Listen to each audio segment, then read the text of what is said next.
Imagine how a woman feels. Imagine how soft and warm her skin feels. Imagine the sweet smell of her perfume.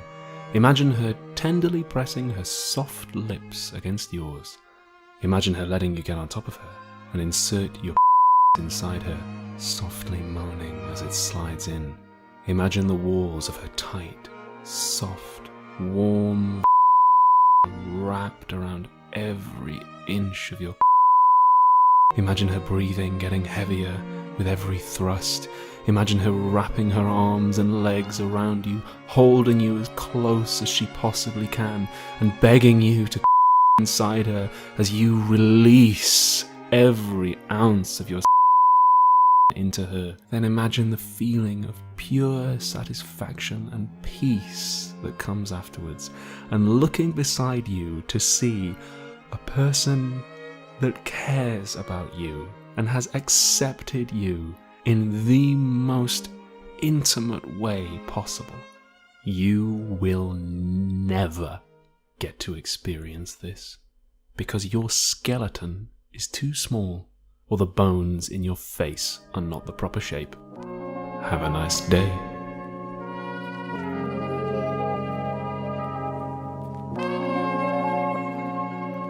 Hello, boys. Let's talk about bone structure.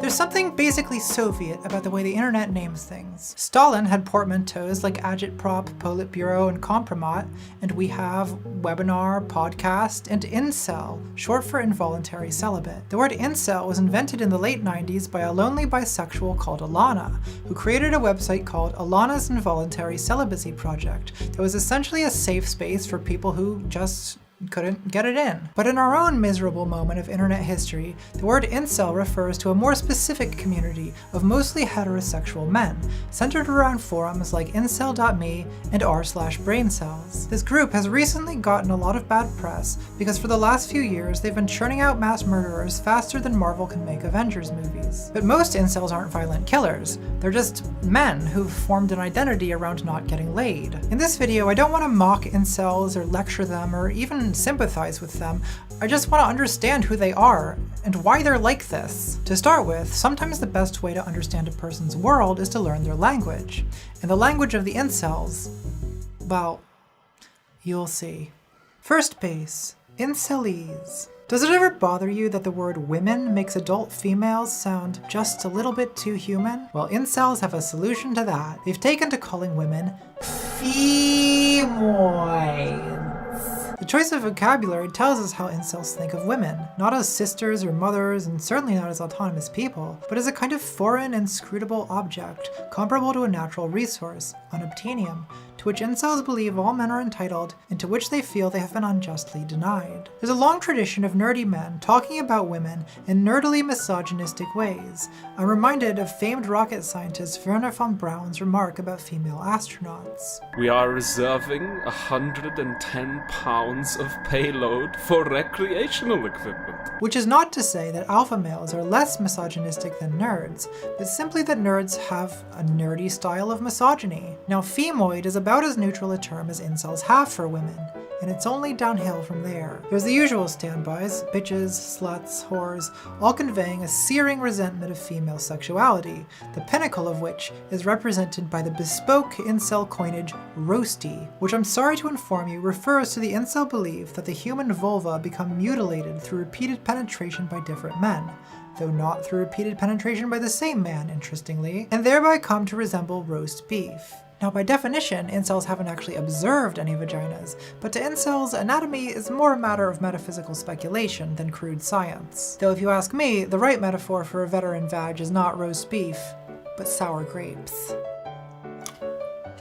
Of course, not all femoids are created equal. There are various subspecies. The Becky or normie femoid is to be contrasted with the Stacy, or sexually desirable femoid, whose distinguishing features include makeup on point, never works a day in her life, naturally curvy body gives men instant erections, big tits and ass show fertility. Leave my buns alone, you savages! The Stacy, naturally, has a male counterpart, whom incels call the Chad.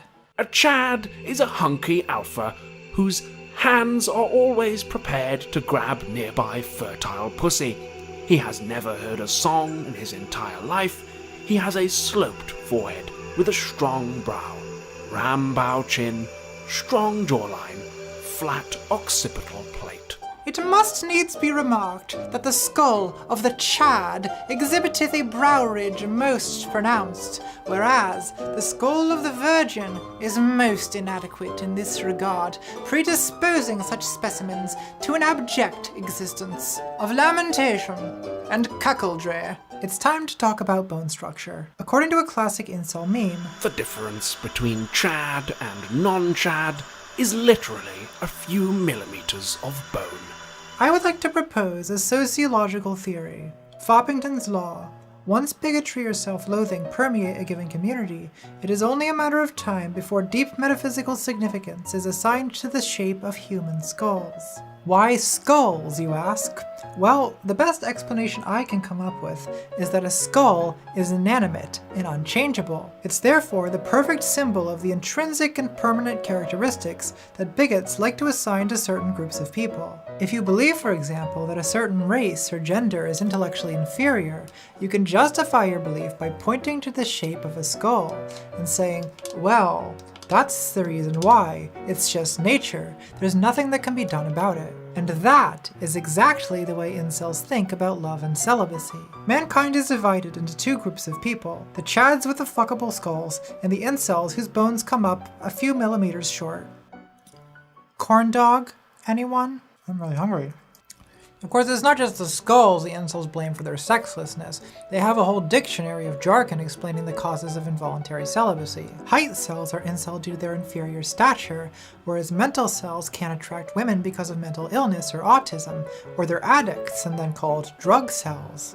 Wrist cells, on the other hand, are doomed by their overly delicate wrists. Now, obsessing about your wrist size does seem a little weird. Oh yeah? Is it a little weird that the average dildo has more girth than my wrist? Is it weird at all that some men have thicker dicks than my wrist? But yeah, obviously, obsessing about my tiny wrists that are smaller than even many women's is completely irrational body dysmorphia, and the reason why no woman wants to be with me or even talk to me is my shitty personality, even though literal 80 IQ men who have nothing to talk about except who won the game last night are still able to attract a loving partner.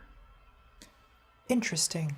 A significant number of incels are not white, in which case their unfuckability is attributed to race, and they are accordingly termed, apologies in advance, black cells, rice cells, curry cells, and so on. Which is not to say that all non-white men are celibate. There are, of course, the occasional Chads of color with their superior skulls and towering stature, whom the incels have christened Tyrones, Changs, and Chad Preets. I'm so sorry.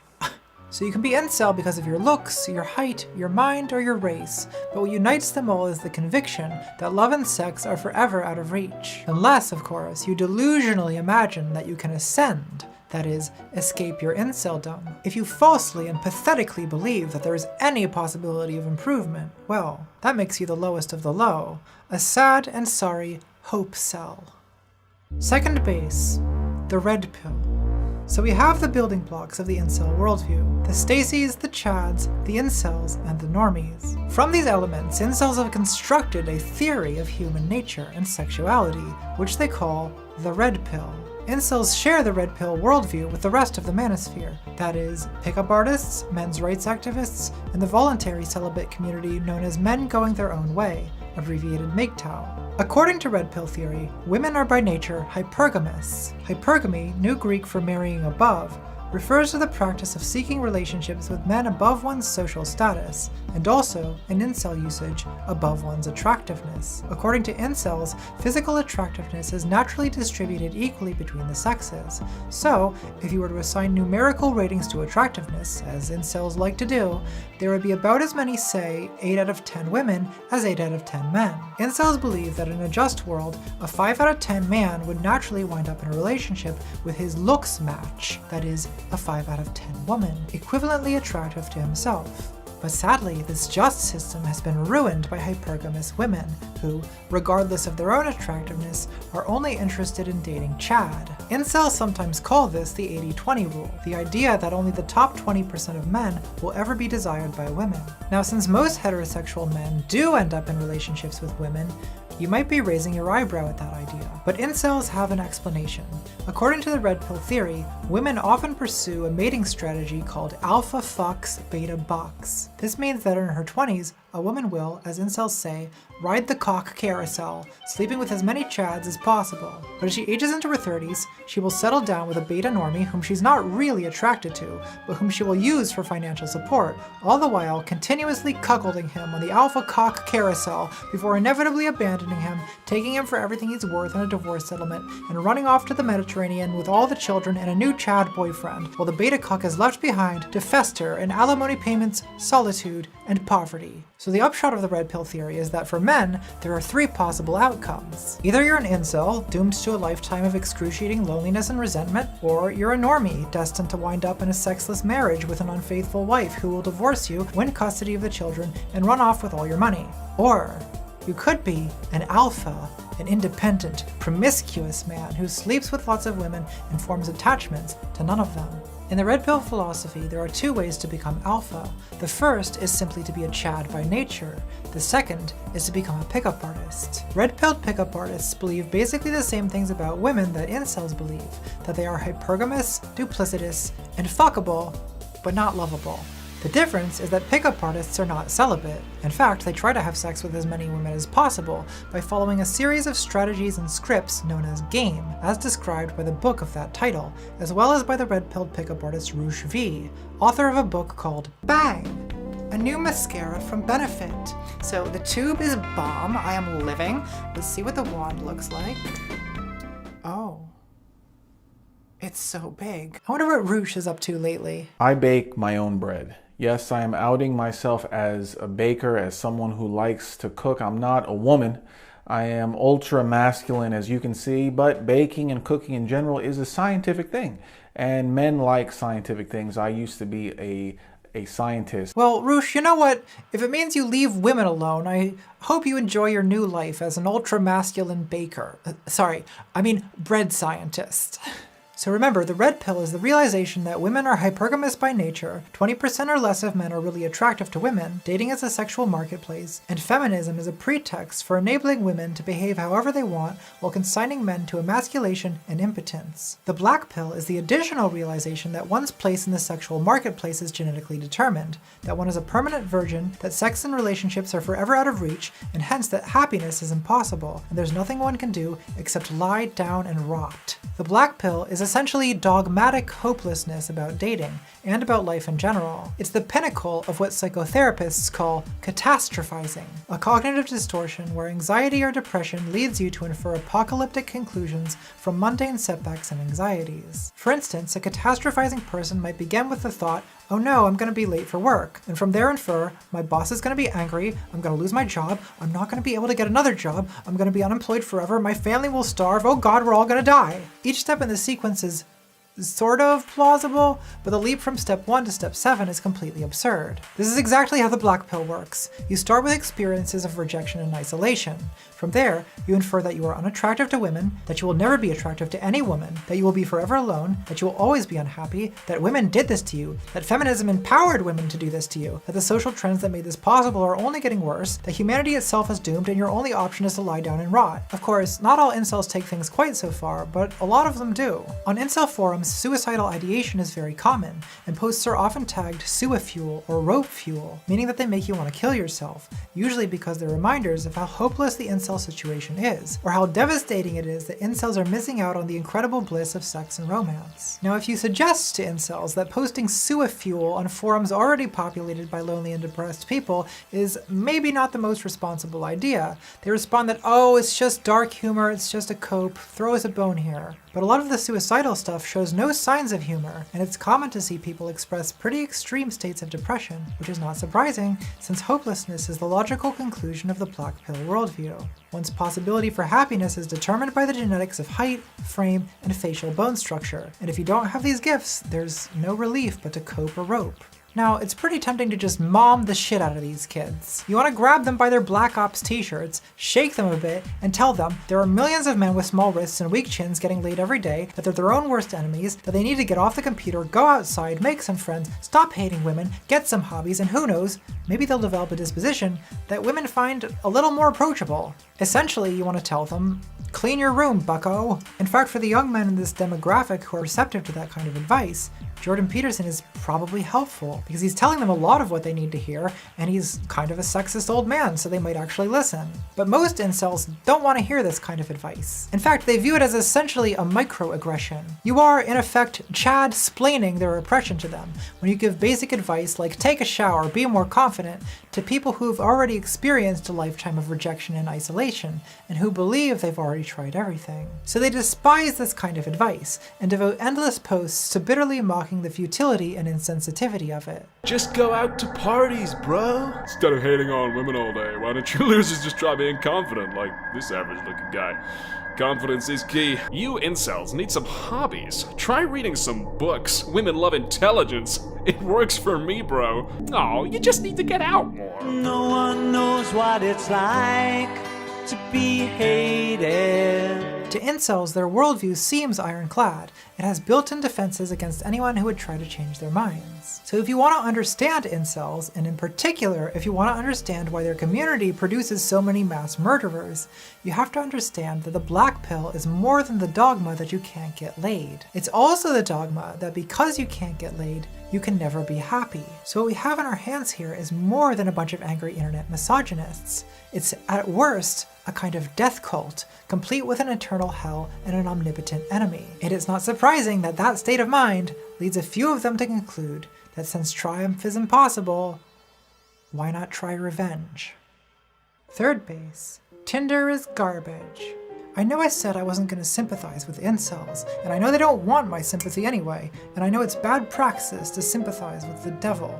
But on some level, I can't help it. The internet is for introverts, so I'm sure a lot of people watching this feel the same way. I bet some of you have been this guy. I have been this guy. So look, I'm going to tell you something I've never really come out about on this channel, so this is like a really vulnerable moment for me, but I used to live as a man, and I'm not proud of that, but I'm ready to move on if you're ready to forgive. I'm in the unusual situation of being a woman who dates men, who used to be a man who dates women. What kind of fucked up shit is that? Is that even allowed? Alright, calm down, lesbian stans. I'm still attracted to women, and those who lieth betwixt. Cats, the inherent eroticism of the sea.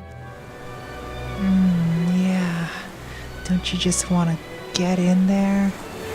Take me, mommy. But I have been on a heterosexual kick lately. I gotta get my hetero on. What I'm getting at is I've used Tinder both as a man seeking women and as a woman seeking men. And I think that gives me some relevant experiences. When you're a man, the strategy is you've got to send a lot of messages because women get a lot of messages.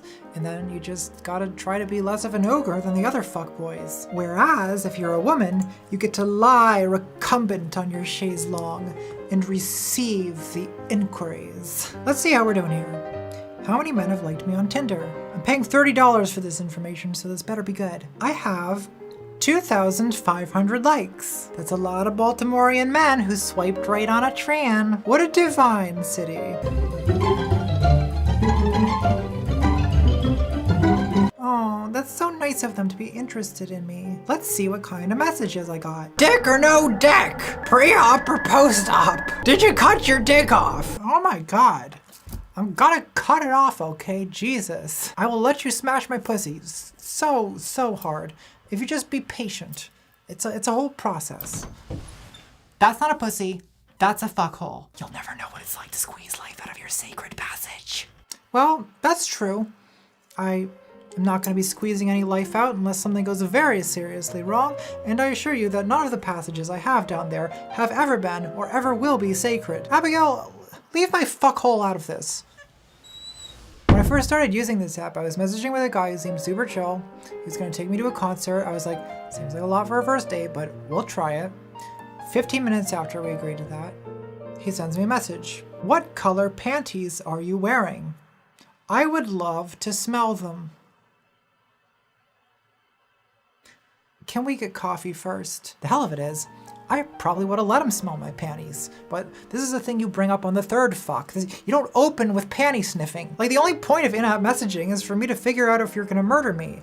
And you're already fucking it up. So this is the experience of women on Tinder. We're drowning in dick, and most of it is terrible. Not all. I do have some very sweet messages, and I haven't been using the app in a couple months, so if I didn't respond to you or if we didn't match, it's not because I rejected you, it's because I don't like the app. People screenshot my profile and they post it online, and they call me ContraPoints and like, I'm just too famous for this shit. My life is hard. So girls, we do a lot of complaining about the firing squad of bad dicks that's constantly pointed at us in dating apps. But how would you feel if instead of that, you were just getting radio silence like the incels get? I can't speak for other women, but personally, I prefer the firing squad of dicks.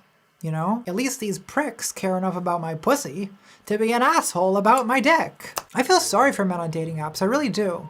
You have to deal with a lot of rejection. And that must be difficult. And these apps are especially brutal to people who aren't photogenic. If you're meeting people at a bar or a party, you might strike up a conversation with someone who you're not initially physically attracted to. But then, maybe they're super funny or charming, or maybe they're attracted to me. And that's an attractive quality in another person, that they appreciate how beautiful I am. But on Tinder, you're just browsing a catalog of faces and gatekeeping who even gets to talk to you in the first place. Red pillars have a really gross way of talking about dating in terms of sexual market value, but like, dating kind of is a marketplace, or at least you can analyze it like one. And our culture is so visual and these apps are so picture-centered that bone structure, like it's not the only thing that matters, but it matters a great deal. And this is where I do have sympathy for the incels, because as a trans woman, I know what it's like to obsess over millimeters of bone. I actually had to interrupt work on this video to go to a consultation for facial feminization surgery, so I can pay luxury car amounts of money to shave off a few millimeters of bone here and there, because it must needs be remarked that the skull of the female exhibiteth a brow ridge less pronounced. I mean, I'm just as obsessed with bone structure as the goddamn incels, because I think certain parts of my face make me look like a man, and I worry about it every day. We're all obsessed with the bones, honey. We all have bones inside us. We all love touching bones. You want to take a measurement from the supraorbital ridge to the lambdoid suture and multiply that figure by pi to calculate what we call the Chad circumference. Why is no one talking about the Chad circumference? Fourth base, just the tip. There's another way I think my experience as a trans woman is relevant to the incel discussion, and that's that I recognize delusional self-loathing when I see it. I'm far from the first to point out that the supreme gentleman, incel mass murderer Elliot Rodger was, apart from his narcissistic psychopath personality, an eminently bangable twink. Now I'm not going to show you pictures of incels, but on their forums, they do sometimes post selfie threads. And you can't say this on incel forums without enraging them, but in confidence, from one pretend clinician to another, let me tell you that the truth about incels is that almost all of them are completely normal looking guys. But of course, that's not the feedback they get from other incels. The feedback they get is that their chins are weak, their hair is thin, their skin is garbage, and there's no hope whatsoever, no woman will ever love them, and they are true cells with no option but to lie down and rot. And the interesting thing is, those guys post selfies to those threads, knowing that's the kind of feedback they're gonna get. So why? Why do they do it? Well, I'll tell you a little story. There is a website on the internet called 4chan.org that has a board called LGBT. A few years ago, this was used mainly by the 25 gay men who actually like Milo Yiannopoulos, but recently it's used mostly by men who are entertaining the notion of becoming women, and by early transition trans women. So the board is jokingly called TTTT. Now I've recently moved beyond that first stage of my transition, but the memory is still fresh. And let me tell you, it is a painful, awkward, humiliating stage of life. So the trans women of TTTT are tragic. They're basically still in man mode, which is why they're using 4chan, and I bring them up because they remind me a lot of incels. For incels, the core frustration is that they can't get laid. For TTTT, it's that they can't pass as female. Both groups post selfies knowing they're going to get brutal, unconstructive feedback, and both groups have a weird vocabulary with which to express their anxieties. For instance, on TTTT, a major piece of jargon is hun, a slur used by trans women for other trans women, which basically means that you look like a man in a dress, which is what every trans woman is afraid of. And there's another commonality with incels too, with all bigots and self-loathers, which, if you've been paying attention, you've already guessed. You will never be seen as a woman because of your head size. Have all the surgeries in the world, your massive man noggin will stay the same. Lel, this freak thinks he has very soft facial features. His head is fucking huge, lel. And the Huns on Reddit are hugboxing him and telling him that there are women with big heads. No, there aren't. There aren't fucking women with heads that do that. And FFS won't change shit. You might as well repress. You transition with a man's head, you will be clocked. You will be looked at as a freak. You will never be seen as a legit woman, 100%. This is why I'm not transitioning. Thank you, skull people, for showing me the way, and that no matter what I do, I will always be a manly man skull-wise. You saved me the embarrassment of being a literal big-headed man in a dress. 'Tis evident the cranial vault of the autogynophile be much more voluminous, and the facial plane wider. It always comes back to the skulls, every time. The other interesting thing about TTTT is I used to get posted there a lot. For a while I had some stans on the board who basically viewed me as inspiration. Yikes, because of course that kind of post is frowned upon. If I'm not looked at as a big-skulled manly freak, if my transition is going well, that means that some of their transitions might go well too. And that is an unacceptable conclusion for a community founded on self-loathing and hopelessness. So it was necessary for the rest of the board to explain why I didn't pass, why I would never pass, and why anyone who looked less good than me shouldn't even fucking think about it. They shouldn't transition at all. They should just repress. They should lie down and rot. And I used to read this stuff all the time. Like, I would specifically seek out threads about me, which might seem strange, considering I had hundreds of fans telling me I was a gorgeous goddess every day. So why did I turn away from that to intentionally seek out this dismal den of Huns talking about how my giant Hun skull is clockable at 1,000 paces and my voice sounds like a ridiculous Muppet falsetto hybrid of Mickey Mouse and Winnie the Pooh? Well, basically, there was part of my brain that just simply refused to believe it when people told me I was gorgeous, and for semi-plausible reasons. A lot of trans people on the internet tell other trans people they look gorgeous no matter what they look like. That's where the word Hun comes from. You look great, Hun. So what TTTT is saying about Reddit hugboxing is true to some extent. There is a kind of a priori and dogmatic flattery that prevails in some trans spaces. So I came to regard all compliments as everyone is beautiful, politically correct cuckoldry, and there would be this thrill of going to TTTT and reading other people say what my deepest anxieties told me was really true.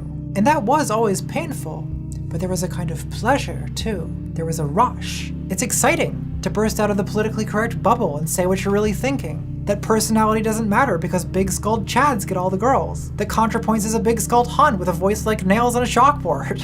And at first, I justified the habit by telling myself I was just doing research. I have to keep tabs on what the bigots are saying, it's simply my job. But soon I realized it wasn't just research, and it was infecting me away from the computer. This ridiculous vocabulary, Huns, AGP, was popping up in my head at unexpected times. It was starting to color how I thought about myself, and worse, it was starting to infect how I thought about other trans women. And that's the moment I realized I need to stop looking at this stuff right now or I'm going to become a monster.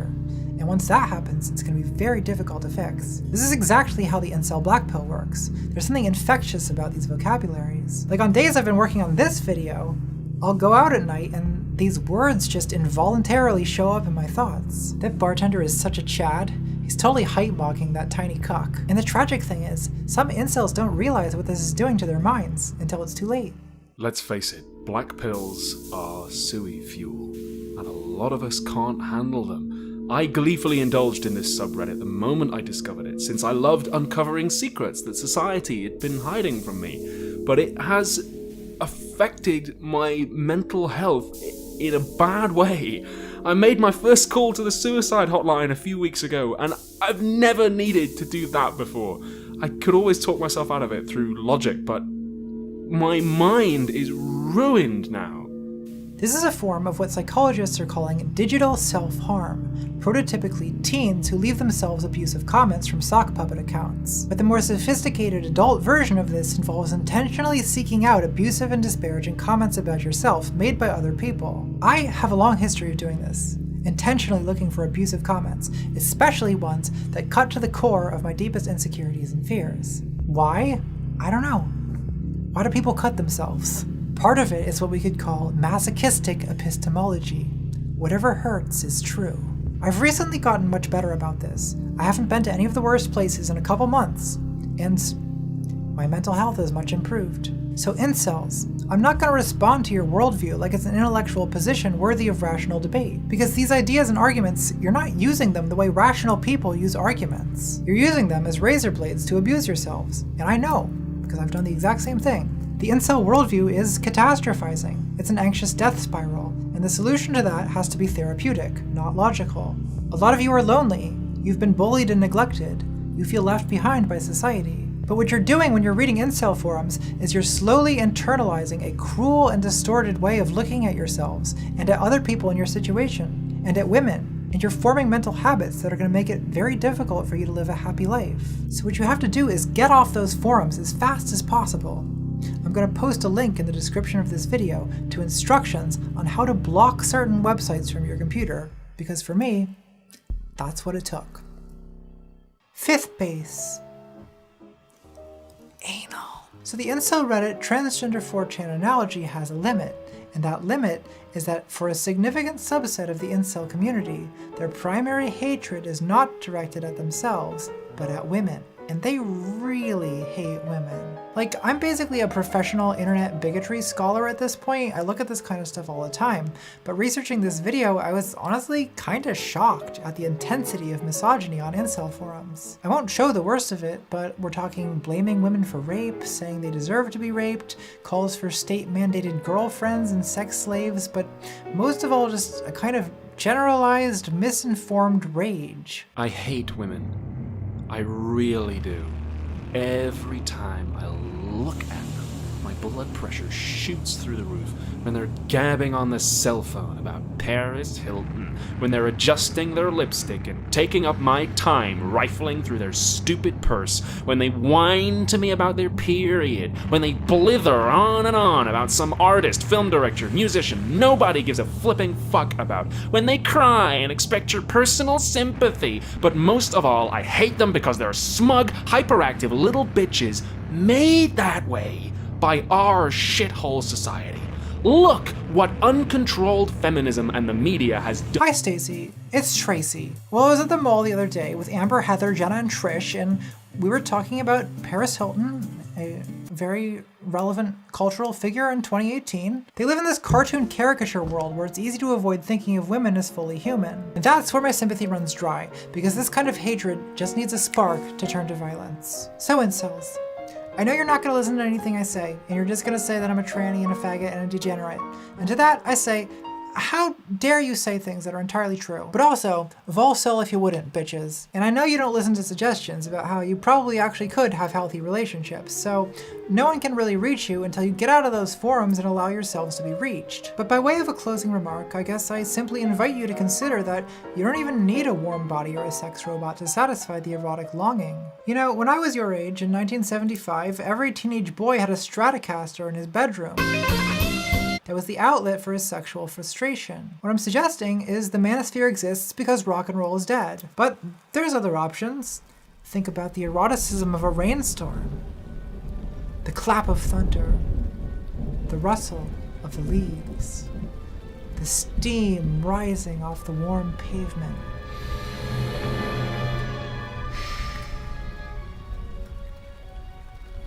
And whether you're a Chad, a Stacy, an incel, or a Hun, you can always return to the caress of our dark mother, the sea, whose salty embrace envelops every contour of your naked body.